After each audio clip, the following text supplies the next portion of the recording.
Hi everyone, it's Elizabeth. Thanks so much for stopping by. So I'm having technical difficulties today on various fronts. One is that I had done a flip of this travel journal, but it turns out that there is personal information in here that I don't want to share. And I know people have this all the time because we do a lot of writing in our journals, and then when you put it out there, some of that stuff is private. So I'm going to do some research in terms of how to cover some of that up, and if you happen to have any tips on that, please do let me know. So in the meantime, I will figure that out and do a flip of this one later. In the meantime, my phone keeps dying on me, so there's that problem. So I'm doing this unfortunately in the evening, so I've set up some lights, and I know there's a shadow here, but hopefully it won't be too much of an issue.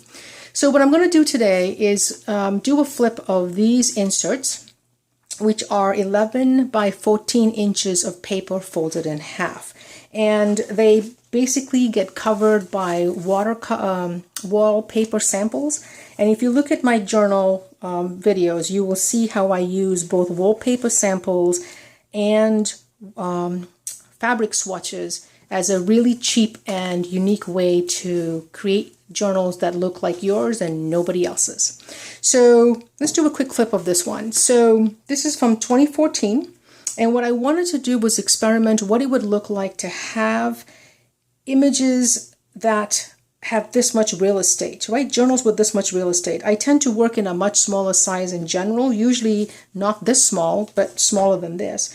And one of the things I realized with having this much real estate is just how much stuff you can get on a page. So mixed media pages like this, it's fantastic to have the real estate.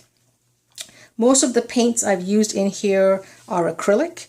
I resist sometimes the temptation to add text to a page. Another multimedia page, I think these stencils come from the Tim Holtz collection. I have DIY videos on my channel on how to make your own stencils, and I do love the fact that you can make stencils that are unique to you. I cannot resist. Words, pictures, that tends to be my MO, and I tend to do that more often than not.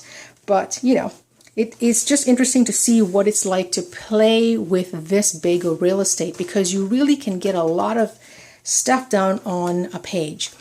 One of the things that I am noticing that's really fun in these journal flips that I'm doing as I'm going through my old stuff is rediscovering things that I love and for some reason stopped doing, like creating borders. So that is something that's going to come back into my journals, I know, starting today. This particular page, I think, is one of the ones I know is watercolor as opposed to acrylic, which is what the rest are. The fun thing about working with inserts or multiple journals at the same time will give you the same benefit is you can always create the backgrounds using clean up supplies, like you have extra paint from some other page that you were working on. So this is an example that uses the same stencil you saw earlier, but the paint was already on the page when I came to work in it. The other thing that this journal reminds me of is I have these henna stencils which work really great, and I have not used them in a while. I had planned on doing this Everyday Matters challenge and gave up on that. Another stencil that comes from a magazine article. I just love the simplicity and colors of this particular layout. I'm always convinced I'm going to do something with black pages and never quite get around to that. Here's, I think, my favorite spread in this series of journals is, again, that border. It's an image. There's a girl in the background. I didn't like how she was turning out. Covered her up. Added some text that came from Americana by Chimamanda Ngozi Adichie, and as always there's a link to my Goodreads account down below so you can see what I think about books. But I just love, again, the real estate you have when you work on something big is really fantastic. You've seen these if you've been following along with my Friday flips, is these hands. The background color is with markers, and I'm sure I was listening to a podcast or watching something while I was doing that.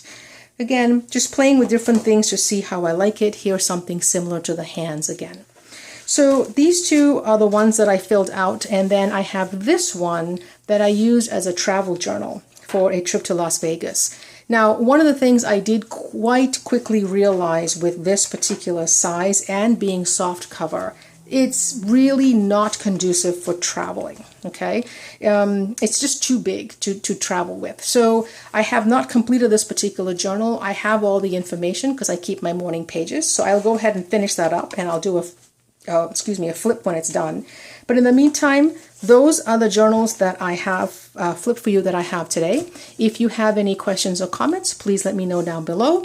If you happen to use different size journals at different times, I'd be curious to hear what you like about larger versus smaller sizes. Thanks again for watching, and I'll talk to you soon. Bye.